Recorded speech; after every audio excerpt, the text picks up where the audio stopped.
Okay, so we are going to spend some time in class tomorrow at the very beginning just talking again about how to set your window. I feel like once you all get the window part set in your calculator, you're pretty good at answering the rest of the questions.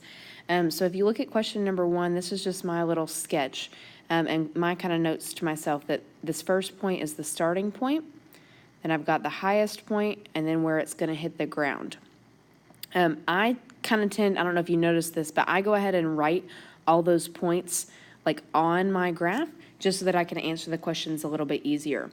So if I zoom in here, question 2 is saying, what is the y-intercept and what does it mean? So the y-intercept is where it's hitting the y-axis, which is 0.6. So that's the starting point, like where the ball starts. And if you think about that, that kind of relates to how tall Austin is in the example of this problem, because it says Austin's the one throwing the ball. So if you were kind of just thinking of a visual picture, this is Austin standing right here getting ready to throw the ball. And then what's the maximum height the ball reaches? That's 20.24 because that's the highest that it ever goes.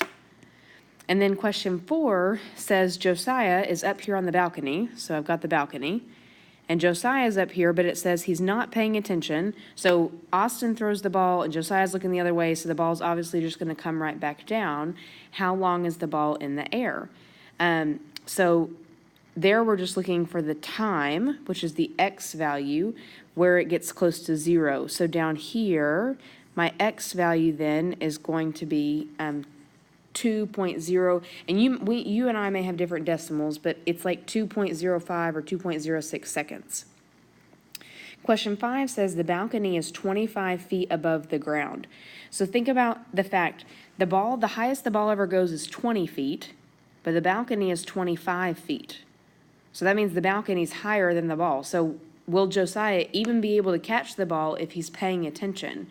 And the answer then is no, because the ball isn't thrown high enough. So you should probably give, I haven't given an explanation, but you should probably give one here, that the ball is not thrown high enough for him to be able to catch it since he's higher than the ball is. And then the domain and range, if you think about, we can talk about this a little bit more tomorrow, but let me draw you just a little picture. If we think about domain and range, when you all did this on your IXL, a lot of you just think about squishing the graph to the x or the y axis. So I've got this graph, and if I think about squishing this, like try to think about if you flatten this out on the x-axis. If you flattened this whole thing down to the x-axis, it would go from 0 to 2.05 when the ball lands. So that means my domain is 0, x between that, and 2.05. Now I'll have this part set up for you. You just need to be able to give me the 0 and the 2.5. All right, then range, remember range squishes to the y-axis. So try to think about taking this curve right here and kind of squishing everything towards this y-axis. And if you do that, it's going to cover like this section right here, which means the range then is going to go from 0 up to the highest point, and the highest point is 20.04 or whatever you rounded that decimal to. All right, so there's my range. Hopefully that makes a little more sense. I'm going to, and at the end of the video, obviously I'm going to be doing the last 2 questions on here, which are 18 and 19, and I'm going to talk about that again. So if you want to go ahead and fast forward and watch that part about domain and range, you can do that while it's kind of fresh on your mind. If we talk about question 7 here, I think most of you are okay once you get the window set again. How high does the ball go? This is the highest the ball goes, which is 100 feet. How many seconds does it take to reach the maximum height? That's 2.5 seconds. That's when that maximum height happens.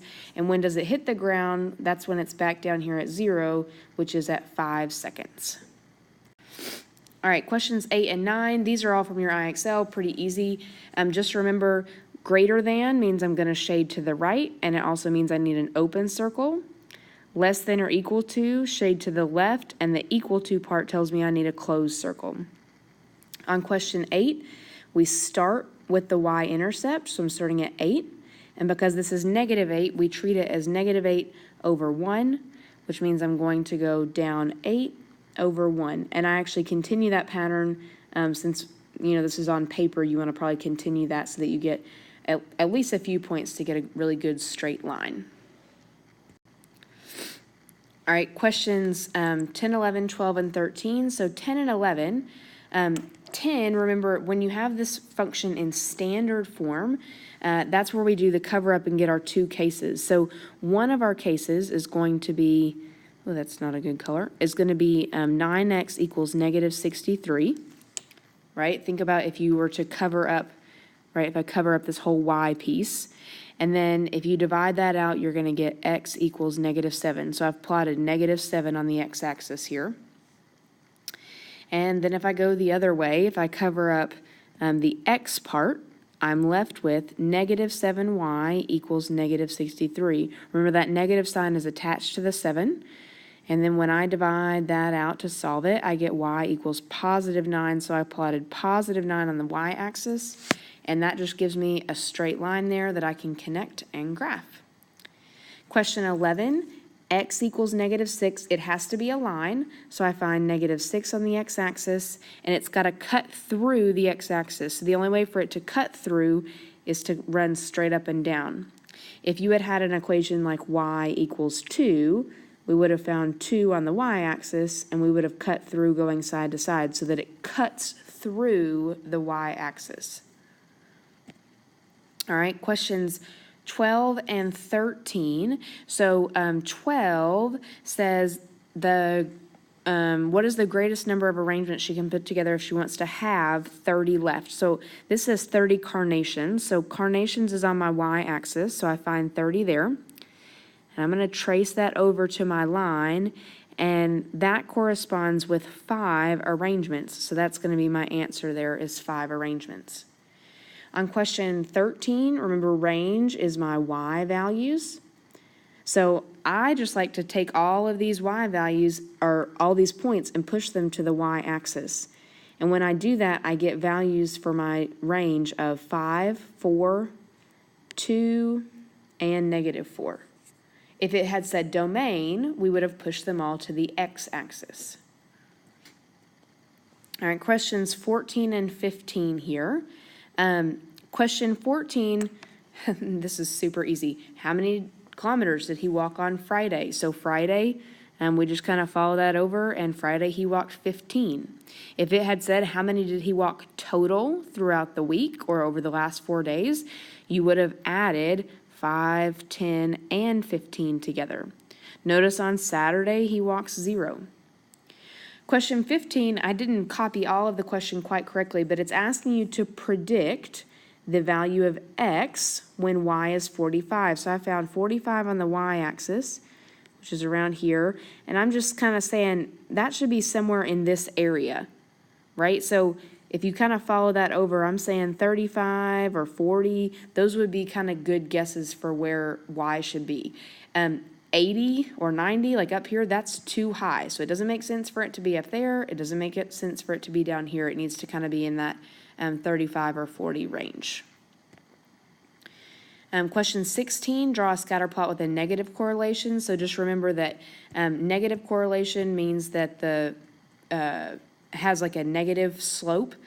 Positive correlation would obviously give it like a positive slope, so it would be going up. And then no correlation, that's just when you have like dots all over the place. No general pattern. Question 17 says, how many boys voted in the survey? So boys is this lighter color. Should probably fix that.